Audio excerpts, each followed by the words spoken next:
mun fita kan mun tsaya mun gaza gano ka sai idan Allah ya kake.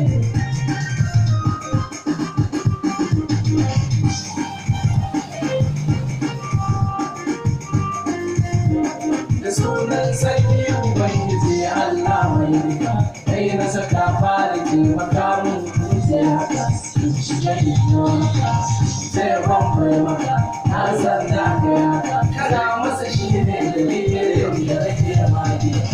Ka sanace ga mai gida halin duniya, wanda nake kai kana ya duniya, sahabbansa ba zan jiya, har da wani ya yi kamar su ke jani ko gidi.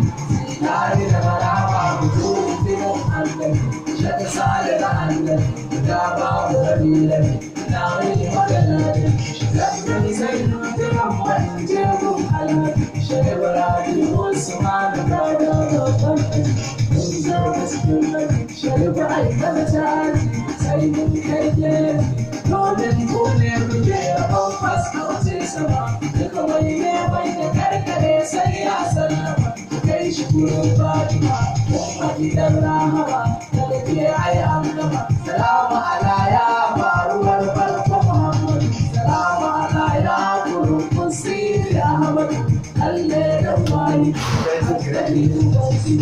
Mai Allah sai ya Allah na ka annabi domin kai domin kargance in faɗa kwakwalwar wasu yanki. Tunani ko yanki, nazarta ko ya kafe.